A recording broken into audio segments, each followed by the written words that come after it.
instead of trying to expand coverage to more of the population. Senate Finance Chairman Max Baucus says the bill is not dead. Well, Republican Senator Orrin Hatch is a senior member of that Finance Committee and also serves on the Health Committee. Thanks so much, Senator Hatch. Great to see you. How should the president proceed at this point? If he were to throw up some individual bills that were consumer-friendly, pre-existing condition, portability, would that have any Republican support? Well, I don't know of one Republican who doesn't think that we need to have health care reform. All of us think we do.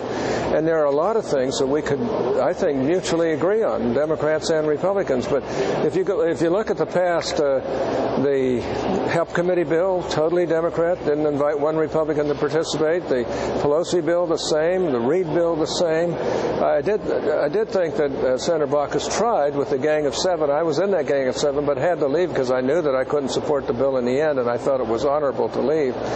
And frankly, there hasn't been a real effort to try and work with Republicans. If they would, I think on a step-by-step basis, we probably could come up with a health care bill that would work.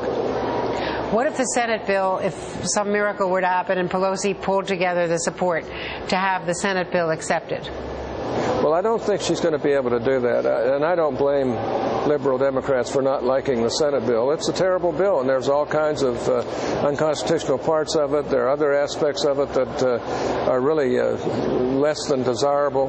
But if she did, that's one way they could get it through, is to just pass that awful dog, and we'd all have to live with it for a long time to come. But I don't think they're going to do that. I think it's more likely that they'll try to abuse the budgetary system on reconciliation, but that's a tough thing to do too. And if they do that, there will be all-out war. You know, cynics might suggest that where did the Republicans suddenly get this religion about paying for everything? Because the prescription drug bill wasn't paid for when that was proposed under President Bush. Well, in those days, a lot of things weren't paid for, and that wasn't right. I have to admit that. On the other hand, we were trying to solve a problem for millions and millions of Americans who were unable to get their drugs. So are the supporters of expanding health care coverage. Yeah, but there's a difference between trying to help senior citizens who really can't afford drugs and doing something that affects every American in the United States of America and many people who don't belong in the United States of America, and do it in a way that even the actuaries of the current administration admit would be not only costly but put us into tremendous debt. So there's a real difference between the two. On the other hand, I wish we hadn't done that in the sense of not paying for it. But to be honest with you, what a lot of people miss is I've been in the Senate for 33 years. There hasn't been one day, except for good presidential leadership, Reagan, Bush 1, Bush 2, even Clinton on occasion, where the Republicans had a fiscal conservative majority in the Senate. There are always enough liberal Republicans to go with the all-liberal Democrats that we've never been able to really get things paid for. Now, at least they're trying to do that, but how do you do that when you increase the budget 12%?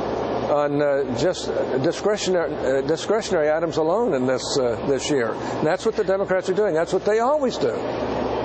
Now, briefly, I just want to ask you about the president's proposals on bank regulation, because one of the things that he's doing is that banks will no longer be allowed to own, invest, or sponsor hedge funds, private equity funds, or proprietary trading operations for their own profit. I know you're on finance, not banking, but are Republicans going to rally around that?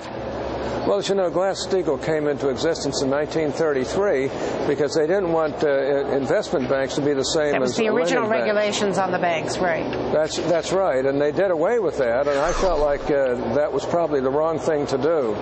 I think there is room to split those two types of banks apart and have them regulated in certain ways. But what the administration wants to do is add even more expenses, more taxes, more burdens to these banks, and I'm not for that. On the other hand, it is irritating to see some of the huge profits, some of the huge bonuses that are given on Wall Street today. But on the other hand, should we have the federal government file everything up by entering its ugly nose into the business and making it even tougher for our banks to be able to exist or subsist?